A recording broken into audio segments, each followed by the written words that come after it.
Hello friends, welcome to Vethasrikitchen. இன்னைக்கு நம்ம பார்க்க போற ஸ்பெஷல் ரெசிபி ரொம்ப சூப்பரான எல்லாருக்குமே ரொம்ப பிடிச்ச வெஜிடபிள் பிரியாணி தான் செய்ய போறோம். நான் இன்னைக்கு குக்கர்ல குழையாம எப்படி வெஜிடபிள் பிரியாணி செய்யலாம்னு தான் செஞ்சு காமிக்க போறேன்.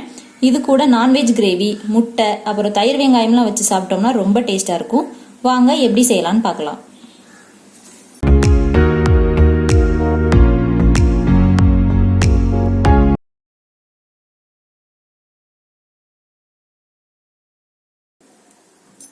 வெஜிடபிள் பிரியாணி செய்யறதுக்கு நான் இந்த கிளாஸ்ல 2 கிளாஸ் பாஸ்மதி ரைஸ் எடுத்து நல்லா வாஷ் பண்ணிட்டு ½ அன் ஹவர் ஊற வச்சு தண்ணி எல்லாம் ஃபில்டர் பண்ணி எடுத்து வச்சிருக்கேன்.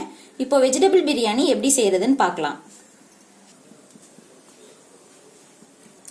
வெஜிடபிள் பிரியாணி நான் இன்னைக்கு குக்கர்ல தான் செஞ்சு காமிக்க போறேன். குக்கர் நல்லா சூடாயிருச்சு. இப்போ இதுல 2 டேபிள் ஸ்பூன் நெய் சேர்த்துக்கலாம்.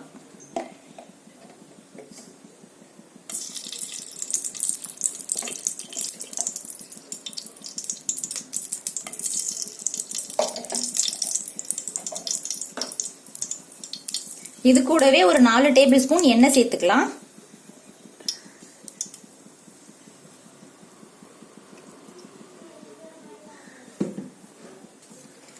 எண்ணெய் நெய்லாம் நல்லா சூடாயிருச்சு. இப்போ தாளிக்கிறதுக்கு 2 துண்டு பட்டை, 3 கிராம்பு, 1 ஸ்டார், 2 ஏலக்காய் சேர்த்துக்கலாம். இப்போ இது கூட ஒரு 2 பெரிய வெங்காயம் எடுத்து நல்லா பொடியா கட் பண்ணி வச்சிருக்கேன், அதை சேர்த்துக்கலாம்.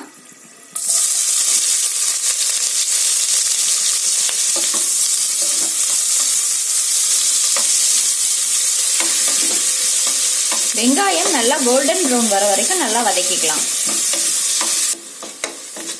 வெங்காயம் நல்லா வதங்கிருச்சு. இந்த அளவுக்கு நல்லா வதக்கிக்கோங்க. அடுத்தது 3 டேபிள் ஸ்பூன் இஞ்சி பூண்டு பேஸ்ட் சேர்த்துக்கலாம்.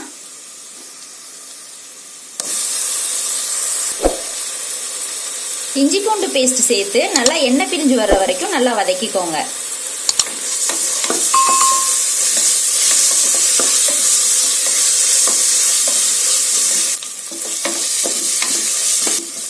இஞ்சி பூண்டு பேஸ்ட் நல்லா வதங்கிடுச்சு. அடுத்தது ஒரு 1/2 கப் புதினா சேர்த்துக்கலாம்.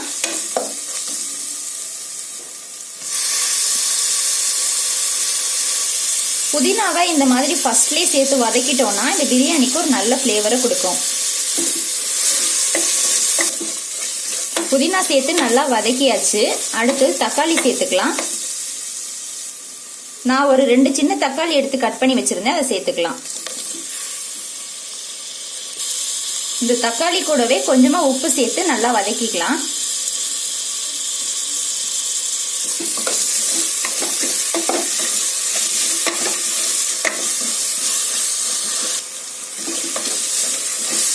தக்காளி ஓரளவு நல்லா வதங்கிருச்சு. அடுத்தது பச்சை மிளகாய் சேர்த்துக்கலாம்.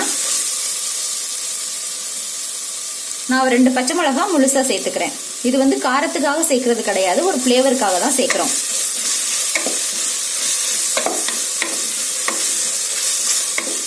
இப்போ வெஜிடபிள்ஸ் எல்லாம் சேர்த்துக்கலாம். 10 பீன்ஸ் எடுத்து கட் பண்ணி வச்சிருக்கேன், அதை சேர்த்துக்கலாம். ஒரு 2 கேரட் சேர்த்துக்கலாம். 2 உருளைக்கிழங்கு எடுத்து கட் பண்ணி வச்சிருக்கேன், அதையும் சேர்த்துக்கலாம். அடுத்தது கொஞ்சமா ஃப்ரெஷ் பட்டாணி எடுத்து வச்சிருக்கேன், அதையும் சேர்த்துக்கலாம். இப்போ இந்த காயெல்லாம் வெங்காயம் தக்காளி கூட சேர்த்து நல்லா வதக்கிக்கோங்க.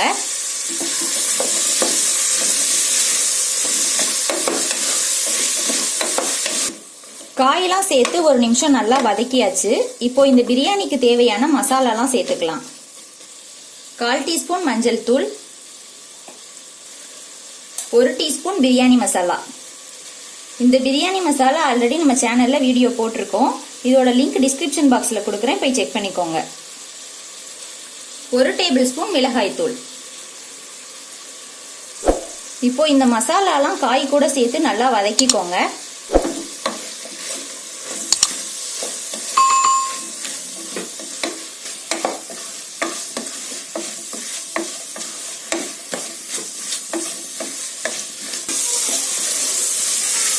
மசாலாலாம் காய் கூட சேர்ந்து நல்லா வதங்கிருச்சு. அடுத்து தயிர் சேர்த்துக்கலாம். 4 டேபிள் ஸ்பூன் தயிர் சேர்த்துக்கிறேன். இது கூடவே ஒரு ஹாஃப் லெமன் சேர்த்துக்கலாம்.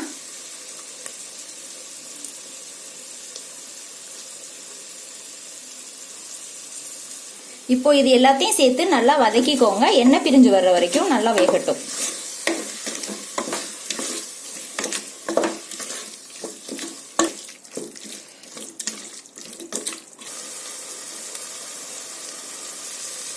மசாலாலாம் நல்லா வதங்கி எண்ணெய் பிரிஞ்சு வந்துருச்சு. இப்போ தண்ணி சேர்த்துக்கலாம். 1 கிளாஸ் ரைஸுக்கு 1.5 கிளாஸ் தண்ணி சேர்க்கணும். நான் 2 கிளாஸ் ரைஸ் எடுத்திருக்கேன். அப்போ 3 கிளாஸ் தண்ணி சேர்த்துக்கலாம்.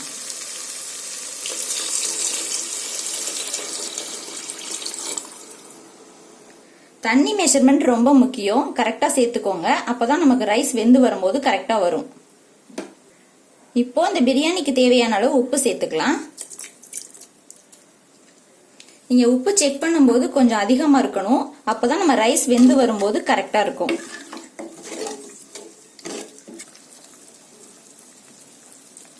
தண்ணி சேர்த்து ஒரு கொதி வந்துருச்சு.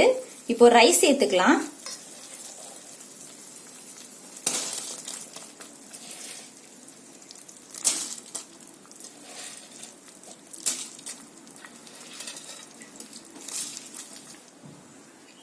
ரைஸ் சேர்த்து நல்லா கலந்து விட்டுட்டு குக்கரை க்ளோஸ் பண்ணி வச்சிடலாம்.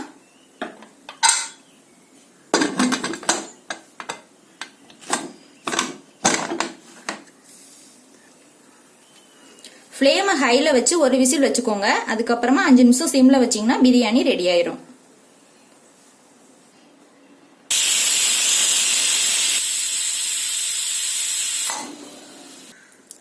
பிரஷர் கம்ப்ளீட்டா போயிடுச்சு.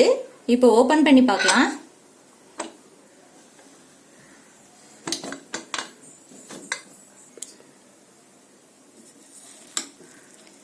பாருங்க, ரைஸ் நல்லா குழையாம உதிரி உதிரியா வந்திருக்கு. அவ்வளவுதான், ரொம்ப சூப்பரா வெஜிடபிள் பிரியாணி ரெடி ஆயிருச்சு. நீங்களும் இதே மாதிரி செஞ்சு பார்த்துட்டு எப்படி இருக்குன்றத கமெண்ட்ல சொல்லுங்க. இந்த வீடியோ உங்களுக்கு பிடிச்சிருந்துச்சுன்னா என்னோட சேனலை மறக்காம சப்ஸ்கிரைப் பண்ணிக்கோங்க. தேங்க்யூ.